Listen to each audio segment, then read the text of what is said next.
교동문 77번 요한복음 3장을 교독하겠습니다. 하나님이 세상을 이처럼 사랑하사 독생자를 주셨으니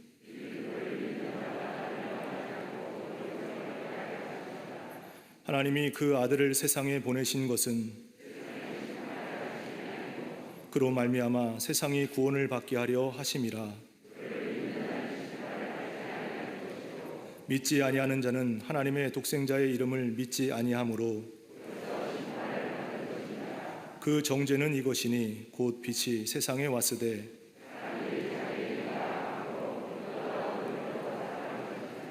악을 행하는 자마다 빛을 미워하여 빛으로 오지 아니하나니 진리를 따르는 자는 빛으로 오나니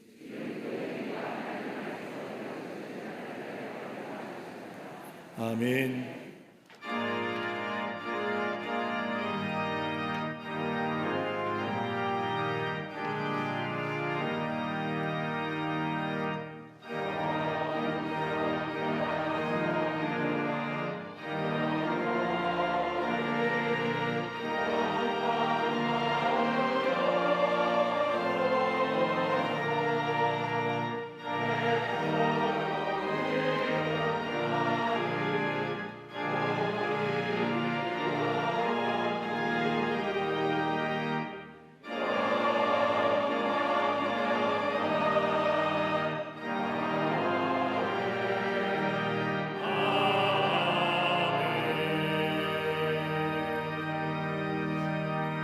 전능하사 천지를 만드신 하나님 아버지를 내가 믿사오며 그 외아들 우리 주 예수 그리스도를 믿사오니 이는 성령으로 잉태하사 동정녀 마리아에게 나시고 본디오 빌라도에게 고난을 받으사 십자가에 못 박혀 죽으시고 장사한 지 사흘 만에 죽은 자 가운데서 다시 살아나시며 하늘에 오르사 전능하신 하나님 우편에 앉아 계시다가 저리로서 산자와 죽은 자를 심판하러 오시리라. 성령을 믿사오며 거룩한 공회와 성도가 서로 교통하는 것과 죄를 사하여 주시는 것과 몸이 다시 사는 것과 영원히 사는 것을 믿사옵나이다. 아멘.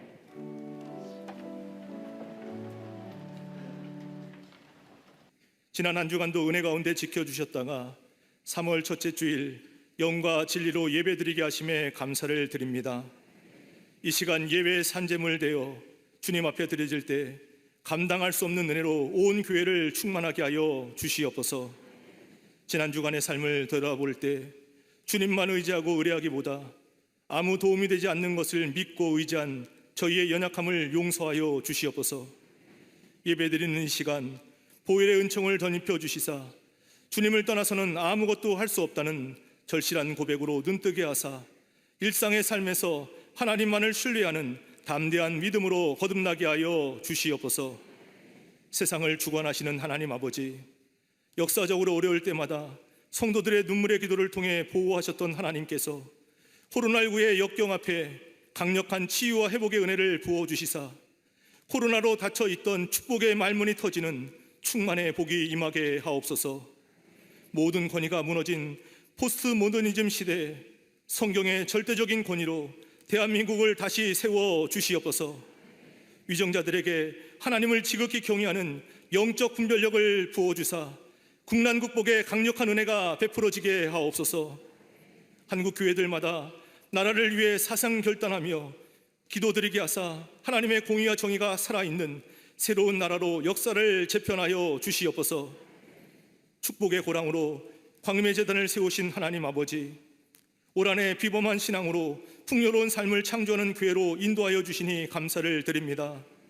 하나님의 거룩한 꿈을 꾸는 비전 공동체로 말씀과 기도의 능력으로 섬기는 제자 공동체로 온전히 세워지게 하옵소서. 모든 부서와 기관마다 영적인 무감각을 탈피하고 익숙함과 결별하는 복음적 팀워크가 살아나게 하여 주시옵소서. 속회와 선교회를 통해 살아있는 말씀이 성도들의 삶을 관통하게 하사 염려와 근심이 끝없는 환경 속에서도 소망과 비전을 제시할 생명의 역사를 열어가는 통로가 되게 하옵소서. 말씀의 잔치로 배설된 트리니티 성서대학원을 통해 이 땅을 고치시는 하나님, 우리의 모든 일의 배후에 계신 하나님만을 바라보게 하시는 복된 기회를 얻게 하옵소서. 사순절을 보내면서 기도의 간절함과 절박함으로 갈보리 새벽 기도에 나와 기도하는 이들마다 십자가의 능력과 지혜로 충만케 하사 현실의 논리에 따라 사는 비관적 합리주의자가 아닌 간절한 믿음주의자로 변화되게 하여 주시옵소서. 교회 학교와 어린이집, 샤이닝 부서와 사랑부, 청년부와 청장년부가 하나님을 기쁘시게 하는 삶을 살아가므로 위로부터 부어주는 신령한 은혜를 경험하게 하사 불안의 안개가 짙은 세상 속에서도 약속의 말씀을 붙잡고 나아갈 수 있도록 은혜 베풀어 주시옵소서. 세우신 지성전과 국내의 선교지들마다 복음과 선교의 영광을 회복하는 진원지로 복되게 쓰임받게 하여 주시옵소서. 믿음과 사랑 위에 세워진 가정과 일터와 자녀들마다 힘든 상황 속에서도 더 어려운 상황에 있는 이웃을 축복하며 시대를 살리는 기적을 경험하게 하옵소서. 가정은 진리의 성읍이 되게 하여 주시며 일터는 은혜의 성산이 되게 하여 주시옵소서. 평생토록 하나님 나라의 선교와 주의 재단을 위한 목회에 전념하신 감독님을 예수님이 주시는 생명의 능력으로 충만케 하옵소서. 변함없는 목자의 심정으로 사명과 비전을 향해 쉼없이 달려가시는 담임 목사님께 다윗에게 임한 성령의 능력과 은혜로 덧입혀 주시사 귀한 역할을 계속해서 감당하시도록 글로벌 리더십의 중심에 세워 주시옵소서. 오늘도 주의 말씀을 대원하실 때 듣는 이들마다 세상이 주는 피곤함을 물리치는 갑절의 즐거움으로 영원한 새로움을 경험하는 복된 인생으로 변화되게 하여 주시옵소서. 이 시간 함께 예배드리는 광림 남교회와 서교회, 북교회와 해외 선교지, 방송으로 예배드리는 모든 성도들 가운데도 지성수의 은혜를 체험하는 거룩한 잔치가 배설되게 하시사 낙심자가 소망을 얻고 병든 자가 나음을 입게 하여 주시옵소서. 거룩한 예배를 위해 곳곳에서 몸과 마음, 물질과 시간을 드리는 교우들의 헌신과 충성을 통해 주님의 나라가 확장되며 예배가 회복되어 교회가 든든히 서갈 수 있도록 역사하여 주시옵소서. 갈릴리 성가대와 오케스트라의 찬양을 통해 은혜의 보좌 앞으로 담대히 나아가게 하시며 성가대원들마다 평안과 기쁨 속에서 주님을 섬기게 하여 주시옵소서. 오늘도 저희 예배를 기뻐 받아주시는 우리 주님 예수 그리스도의 이름으로 감사하며 간절히 기도드리옵나이다. 아멘. 오늘 성경 말씀은 고린도전서 15장 9절에서 11절까지입니다. 나는 사도 중에 가장 작은 자라. 나는 하나님의 교회를 박해하였으므로 사도라 칭함받기를 감당하지 못할 자니라. 그러나 내가 나된 것은 하나님의 은혜로 된 것이니 내게 주신 그 은혜가 헛되지 아니하여 내가 모든 사도보다 더 많이 수고하였으나 내가 한 것이 아니요 오직 나와 함께 하신 하나님의 은혜로라. 그러므로 나나 그들이나 이같이 전파하며 너희도 이같이 믿었느니라. 아멘.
갈릴리 성가대의 귀한 찬양에 감사합니다.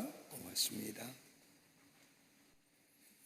한 심리학자에 의하면 지나가는 사람을 보면서 겉으로 드러나는 외모의 모습을 통하여 그 사람을 평가하는데 딱 20초만 걸린다고 합니다. 20초면 그 사람의 외모, 옷 스타일, 그리고 그 사람의 신체 사이즈까지 다 볼 수가 있다고 합니다. 그런데 그것으로 그 사람의 사람다움을 평가할 수 있을까요? 아닐 겁니다.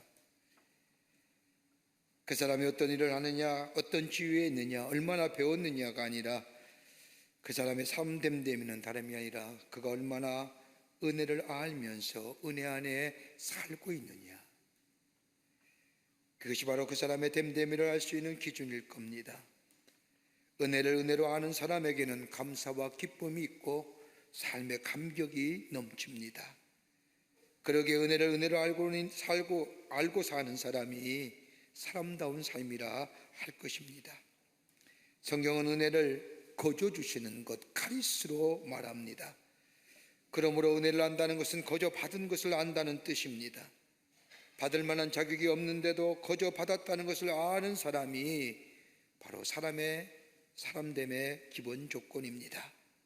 특별히 구원받은 백성이라고 한다면, 그리스도인이라고 한다고 한다면 하나님의 은혜를 알고 그리스도 예수의 은혜를 알고 십자가의 은혜를 알고 성령이 내 안에 역사하시는 그 놀라운 은혜를 알고 그 안에 감격하고 그리고 그 은혜 안에 살 뿐만 아니라 그 은혜를 보답하려고 삶을 살아가는 삶, 그것이 바로 그리스도인이라 할 수 있습니다.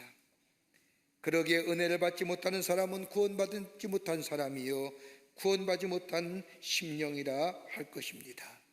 그러나 반대로 은혜를 안다는 것은 자격이 없는 자에게 은혜를 베푸시고 죄인임에도 불구하고 구원받게 하시고 용서받을 수 없음에도 용서하시는 하나님의 사랑을 감격하며 기쁨으로 살아가는 것, 이게 바로 구원의 은혜입니다. 그러기에 이 은혜를 아는 사람, 나는 공로가 없습니다. 내 의가 없습니다. 내 노력도 없고 자격도 없습니다. 그저 하나님의 베푸신 은혜 안에 살아갑니다라고 고백하는 인생. 그러기 오늘 본문의 말씀에 고린도전서 15장 10절의 말씀을 보면 바울은 위대한 신앙의 고백을 합니다. 나의 나된 것은 하나님의 은혜로 된 것이니 은혜 구하는 자가 아닙니다. 이미 은혜를 받은 자입니다. 은혜 받으려고 수고하는 자가 아닙니다. 이미 받은 은혜에 감격하며 살아가는 사람입니다. 자신은 하나님의 부르심을 받아서 이방인의 사도가 된 것은 자신이 잘나서가 아니라 하나님의 은혜였음을 고백하는 겁니다. 그러기에 은혜를 깨닫고 나면 그 어떤 원망이나 불평하지 않습니다. 여러분, 우리의 삶 속에 나타나는 원망과 불평은 나라는 존재가 내 안에 계속 살아있을 때에, 어떤 환경과 여건이 닥칠 때에 그것에 대한 반응이 원망과 불평이지만, 나라는 존재가 내 안에 죽어진 사람에게는 원망과 불평은 없습니다. 그저 은혜로 감사함으로 승리하는 믿음의 생활을 하게 합니다. 신론주의 신학자인 폴 트리는 존재의 용기란 책에서 하나님이 나를 용납하시기에 그 용납하심을 내가 받아들일 때에 그 안에 나라는 존재의 긍정함이 생기고 자기 긍정 안에 용기가 생긴다라고 말합니다.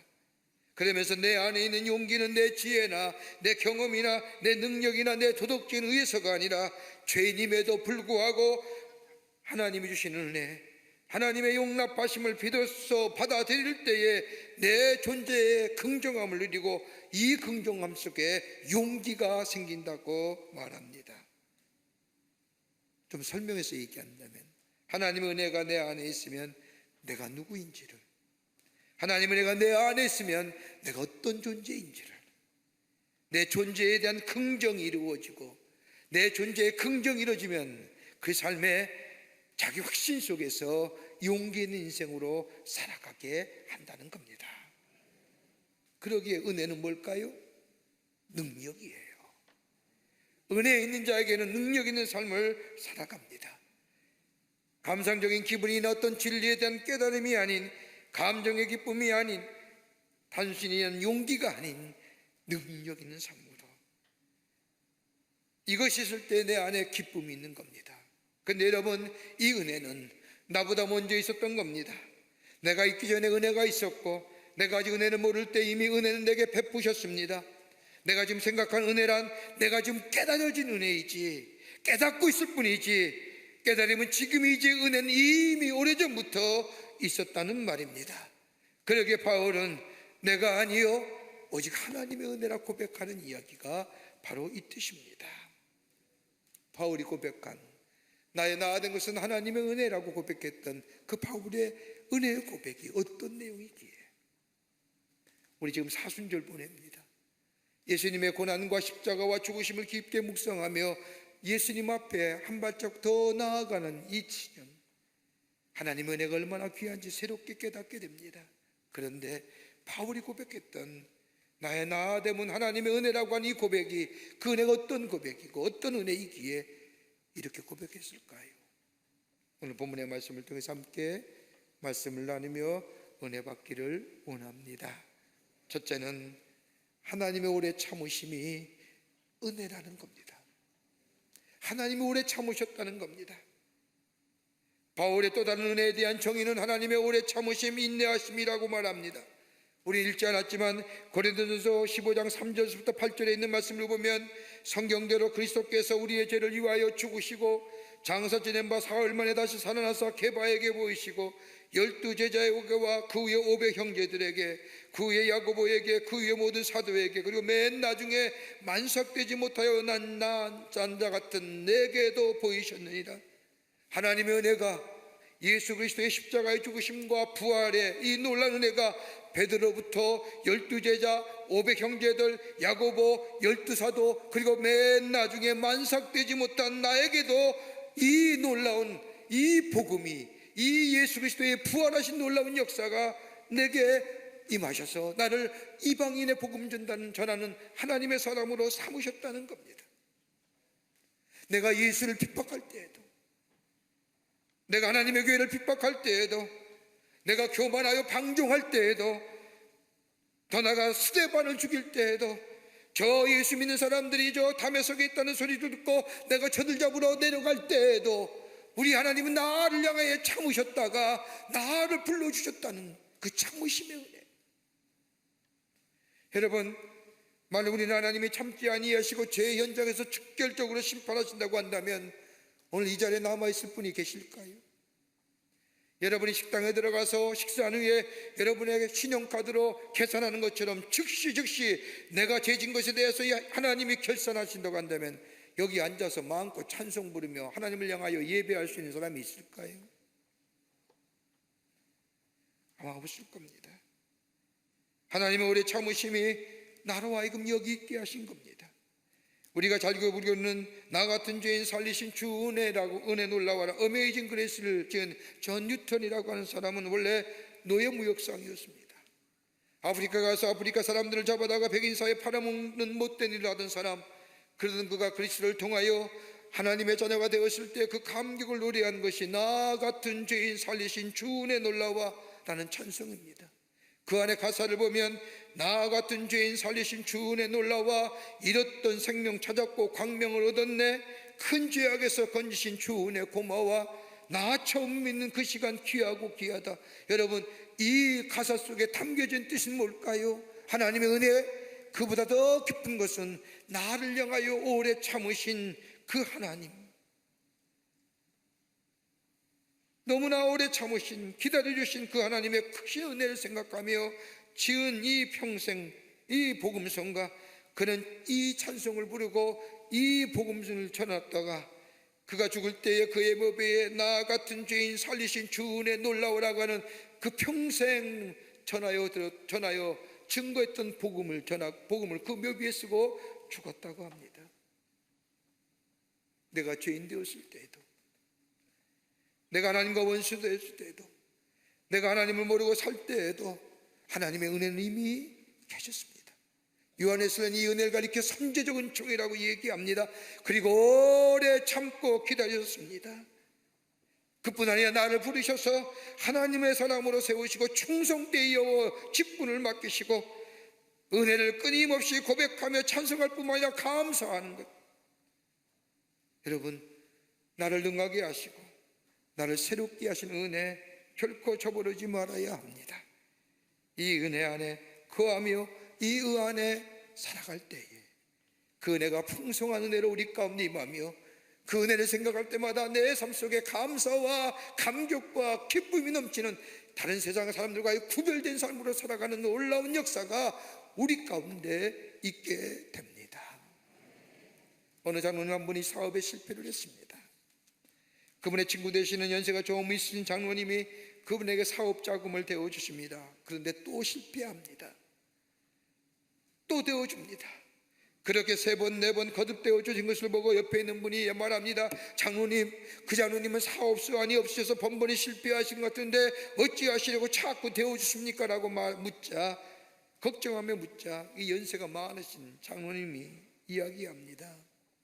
이미 들어간 것을 도로 찾으려면 저 사업을 일으켜야지요. 여러분 생각해 보세요. 하나님 우리에게 얼마나 많은 것들을 투자하셨을까요? 손해만 보시고 손해만 보아오셨습니다.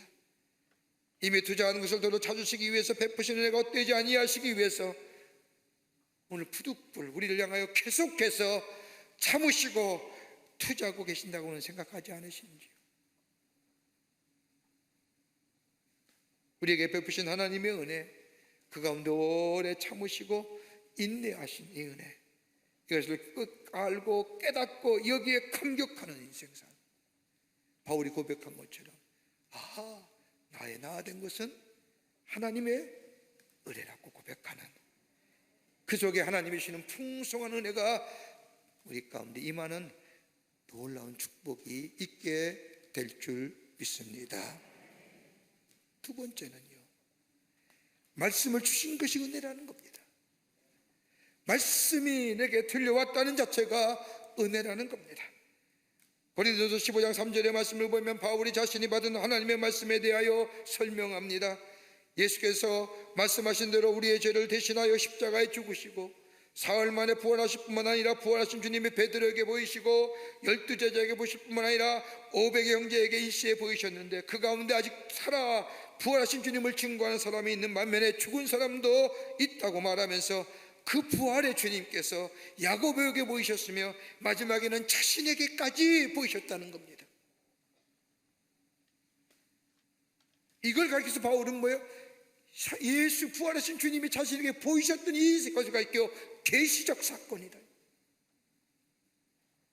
제가 사도가 된 것은 사람에 의해서 회의해서 너는 사도라 이렇게 된 것이 아니라 하나님의 계시적 사건인 나에게 보여주시고 부활의 주님이 말씀하셨던 이 계시적 사건을 통해서 자신은 하나님의 복음을 전하는 하나님 나라의 말씀을 전하는 이방인의 사도가 되었다고 그런 소아시아에 있는 교회를 편지할 때마다 이 계시적 사건을 밝히는 것을 보게 됩니다.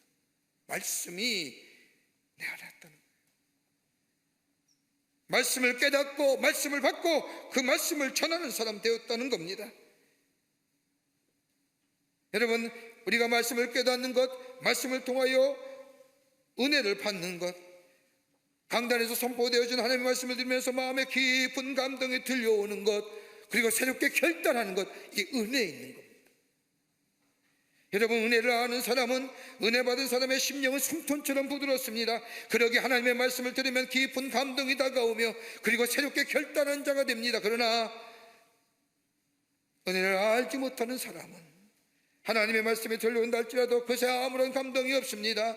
그러기에 하나님의 말씀이 들려오지 않으면 버림받은 사람이요 버림받은 심령입니다.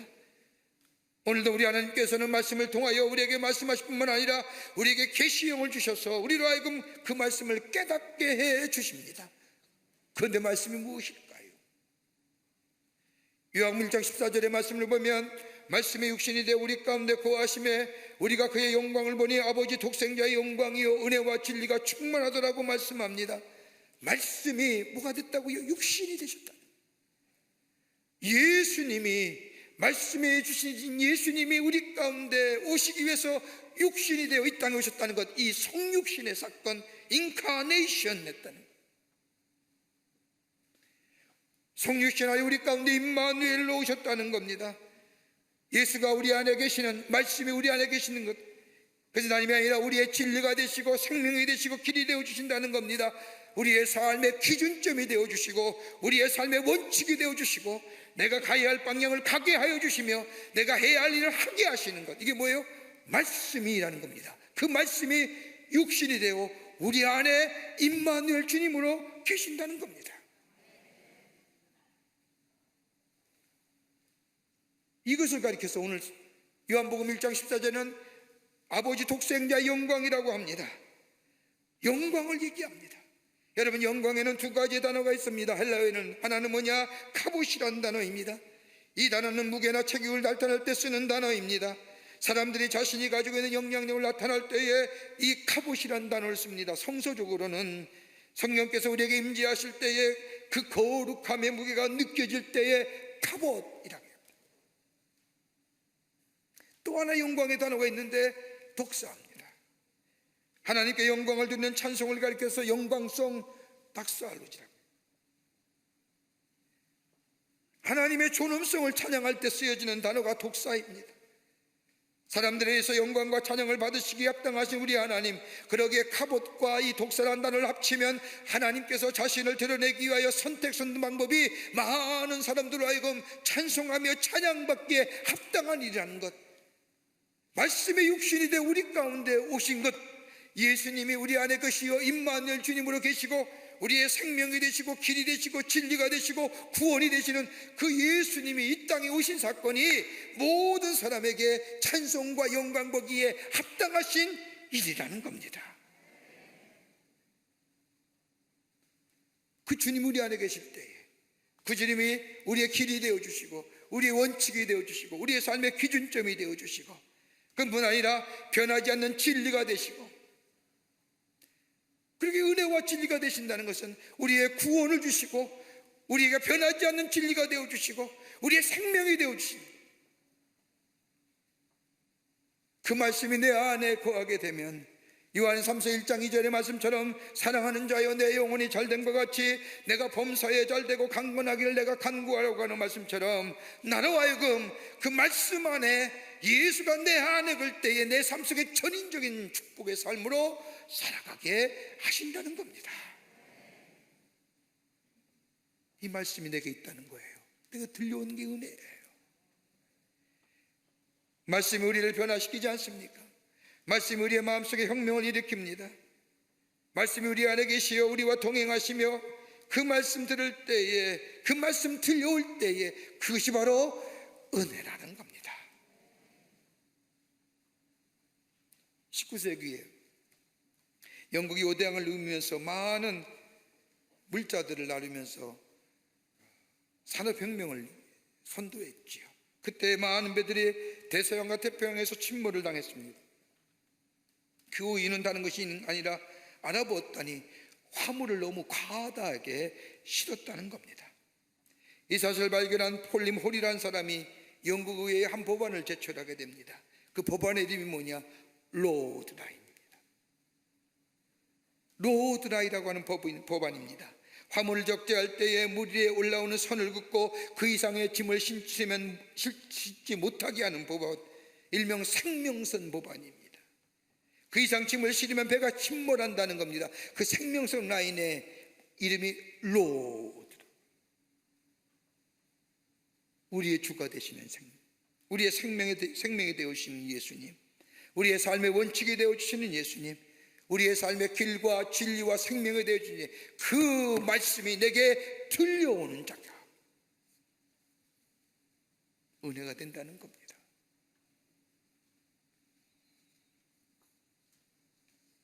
다윗 왕은 하나님의 말씀에 대한 깊은 체험을 가진 사람입니다. 그는 하나님을 사랑한다는 것이 무엇인지를 구체적으로 아는 사람이었습니다. 그러기에 하나님을 사랑하는 것, 말씀을 사랑한다고 생각합니다. 말씀을 사랑하는 것이 하나님을 사랑하는 것이요, 말씀에 순종하는 것이 하나님이 나와 함께 하시는 계시의 역사요, 말씀을 따라 사는 것이 하나님께 가는 길이라 확실하게 알았던 이 다윗이기에 시편 119편 27절의 말씀을 보면 주의 말씀이 어찌 그리 사랑스러운지요. 거기 그 말씀이에요. 그냥 막연하게 주의 말씀이 사랑스러운 게 아니라 그 말씀이, 말씀을 사랑했더니 그 말씀이 나를 지혜롭게 해줬고, 그 말씀을 사랑했더니 그 말씀이 나를 명철 있게 해줬고, 그 말씀을 사랑했더니 노인의 지혜보다 낫다.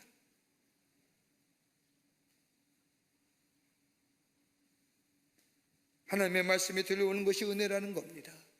바울은 그 말씀이 들려올 때 그 말씀을 깨닫습니다. 그 말씀 안에 거합니다. 그 말씀과 동행합니다. 요한복음의 기자의 말씀처럼 말씀이 들려왔다는 건 예수님이 내 안에 오셨습니다. 예수와 함께 거합니다. 예수의 인도하심 받아 삽니다. 그 자체가 은혜 받은 자의 삶이요, 은혜 안에 거하는 삶이라고.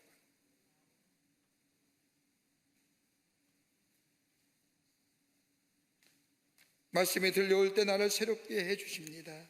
새로운 존재로 나의 죄의 부패성을 깨끗이 씻어버리고 새로운 인격체로 거듭나게 하시고 매일매일 그 말씀 안에서 새로워지는 은혜 안에 거하는 삶, 이것이 바로 나로 나 되게 하신 하나님의 은혜라는 겁니다.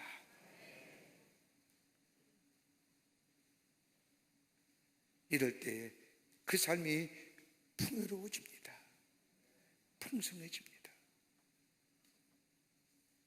끝으로 바울은 나의 나 된 것은 다름이 아니라 하나님의 은혜라 고백하는데, 그 은혜의 내용은 겸손케 하시는 하나님의 은혜라.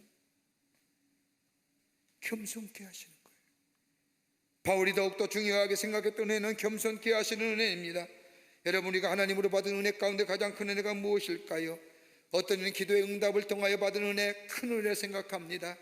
어떤 사람은 자녀들을 위해 기도했더니 자녀가 기도의 응답을 받아 그대로 살아가는 삶. 어떤 기도는, 어떤 것은 선한 영향력 되기 위해서 기도했더니 응답받았다. 여러분, 다 중요한 은혜의 체험이지만은 가장 복되고 큰 은혜는 다름 아닌 겸손케 하시는 은혜예요. 여러분, 모든 것을 배웠을 때 겸손하지 못하면 그 배움은 헛된 배움입니다. 모든 것을 가졌을 때 내 안에 겸손의 덕을 가지지 못하면 그 사람이 가진 것, 개인에겐 유익할지 모르지만은 궁극적으로 사람으로서의 온전한 삶을 살지 못하게 합니다. 그러기에 겸손이야말로 가장 큰 은혜가 됩니다. 나로 하여금 겸손케 하시는 하나님의 은혜가 엄청난 은혜요, 우리 하나님은 교만한 자를 물리치고 겸손한 자에게 은혜를 주시는 것처럼 겸손할 때 은혜를 받고 은혜가 내 안에 보존되며 은혜를 감당하게 되며 은혜의 열매를 맺을 수 있습니다. 그러기에 겸손은 시작도 끝도 다 복의 근원입니다. 바울이 그거 보세요. 고린도후서 12장 7절의 말씀을 보면 내 육체에 가시고 사단의 사자를 주셨으니 이는 나를 쳐서 너무 자만하지 않게 하려 하심이라고 하는 고백처럼, 바울은 자신이 가지고 있는 육체의 가시, 이 사단의 사자조차도 내게 주신 하나님의 은혜라고 고백하는 거예요. 여러분, 바울은 이것 때문에 기도한 사람이에요. 하나님 앞에 3번씩이나 얼마나 기도했는지요.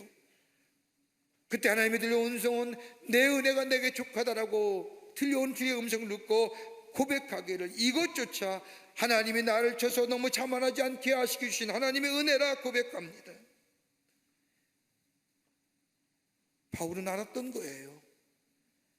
자신보다 자기를 더 잘 알고 계신 우리 하나님, 조금만 나아졌다고 하면 교만해지고, 조금만 튀었다고 하면 게을러지고, 조금만 높아졌다고 하면 오만불손해 주시는 자신의 모습, 그러기에 바울은 자신에게 사단의 사자 육체의 가시로 하여금 자신을 겸손케 하시기 위한 하나님의 뜻이라는 겁니다. 여러분, 바울만 육체의 가시 사단의 사자를 가졌나요?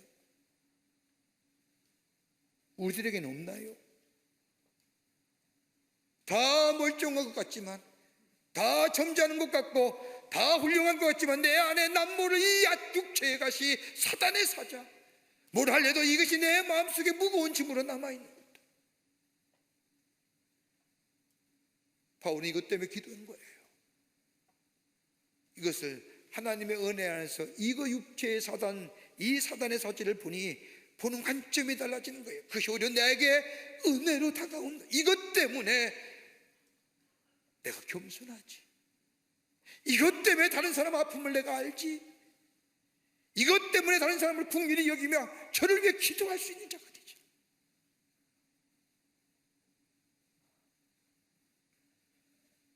그러게 바울은 자신에게 이 사단의 사자 육체에 가시는 하나님께서 나로 하여금 겸손케 하시는 하나님의 계획이라는 겁니다. 여러분, 외줄 하늘로 외줄을 가지고 고공 외줄기 외줄 타기의 전문가인 닉 왈렌다라고 하는 사람이 있습니다. 이 사람은 수대체 서커스를 해온 플라일 왈렌다스 가문에서 태어나 어려서부터 외줄 타기를 했던 사람입니다.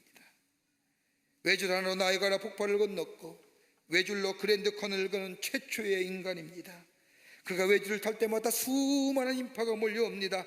그리고 그의 외줄 타는 것을 환호하며 탄성을 지릅니다.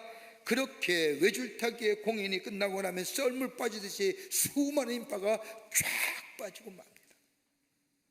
그리고 남은 것은 수많은 사람이 버리고 한 쓰레기만 남습니다. 근데 왈렌다는 외줄타기의 공연을 마친 후에 공연 현장을 떠난 것이 아니라 몇 시간 동안 그 공연에 남아 그 현장을 돌아다니면서 자신의 팬들이 버리고 간 쓰레기를 줬습니다. 이 장면을 본 한 사람이 찾아가 이 왈렌다에게 묻습니다. 왜 이런 일을 하십니까? 빨리 집에 가시지요 라고 묻자 이 왈렌다가 그를 향하여 이렇게 대답합니다. 3시간 동안 쓰레기를 줍는 일은 내게 아니 내 영혼에게는 아주 유익한 일입니다. 다른 사람은 어떨지 모르지만 나에게 수많은 사람들의 환호와 찬송은 나로 하여금 겸손해야 된다는 것이 그리 자연스러운 일은 아닙니다. 겸손하기가 쉽지 않습니다. 그러나 스스로 낮출 수 있는 상황을 만들어야 됩니다. 그렇게만 공중에서 떨어지지 않기 때문입니다. 교만하면 떨어집니다. 잠언서 16장 18절의 말씀을 보면 교만은 패망의 선몽이라고 말하며 거만한 마음은 넘어짐의 앞잠이라고 얘기한 것처럼 여러분, 겸손해야 됩니다. 창조 되신 하나님 앞에 자랑할 것이 없습니다.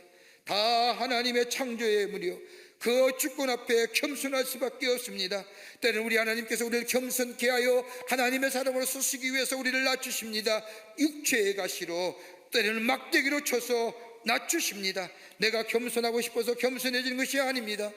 때는 맞기도 하며 쓰러지도 하지만 그보다도 우리의 죄를 위하여 십자가에 달려 돌아가신 저 예수 그리스도, 저 십자가에 나타난 하나님의 사랑, 저 십자가에 나타난 하나님의 자기 희생, 그것을 볼 때마다 나가 어떤 사람인지, 내가 누구인지, 내가 얼마나 사랑받는지 그 앞에 겸손할 수밖에 없는. 그러게 겸손은 하나님 우리에게 주신 은혜의 선물입니다. 이 은혜를 알고 이 은혜 안에 거할 때에 겸손합니다. 사랑하는 성도 여러분,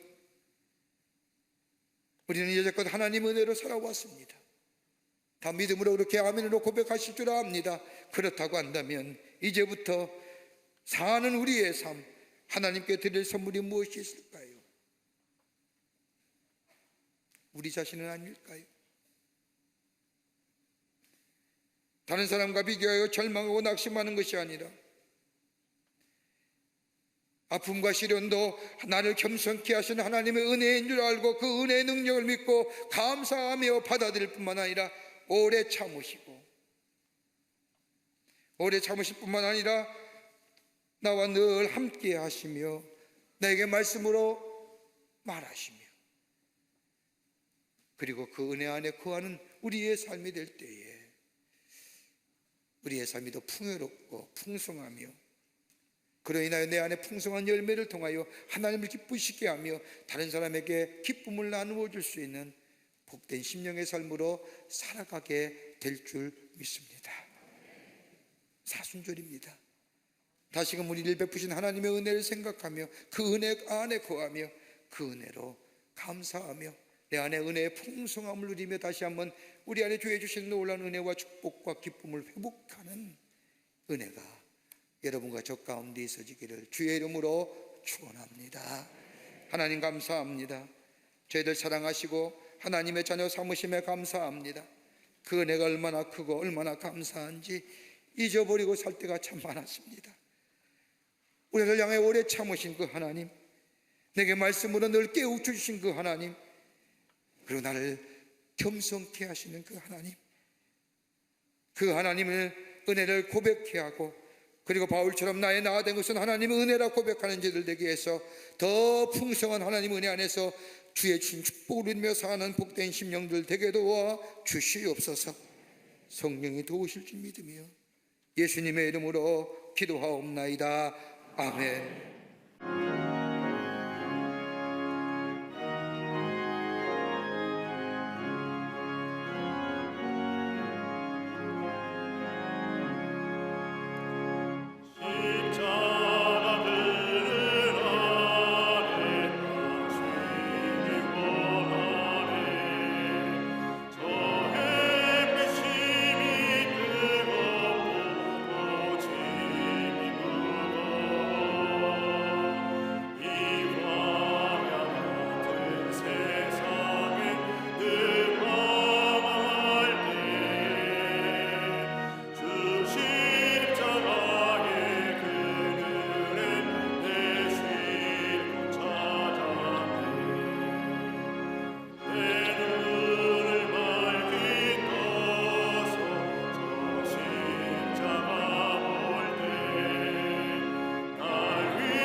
우리를 구원하시기 위해서 인간의 몸을 의시고 이 땅에 오셔서 우리의 죄를 위하여 십자가에 달려 돌아가 우리에게 구원과 영생을 허락해 주신 우리 구주 예수 그리스도의 크신 은혜와 하나밖에 없는 당신의 아들을 우리에게 보내주셔서 우리를 얼마나 사랑하시는지 당신의 사랑을 확증시켜 주신 그 한량없으신 하나님 아버지의 사랑하심과 내 안에 역사하시며 교제하시며 임재하시며 이끌어 가시는 성령님의 놀라운 능력의 역사가 거룩한 주의 전에 올라와 하나님 앞에 예배하며 나의 나된 것은 하나님의 은혜입니다라고 고백하며 그 은혜 안에 살며 은혜 안에 거하며 은혜 안에 살아 증거하는 삶으로 살아 하나님의 나라의 확장에 쓰임받기로 새롭게 결단할 뿐만 아니라 은혜를 주시는 풍성함 속에 능력 있는 삶으로 살아가기로 결단하고 저 세상을 향하여 나아가는 우리 모든 광림의 권속들과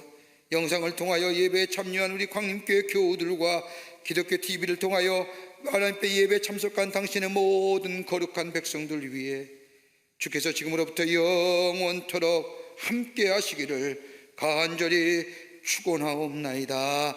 아멘.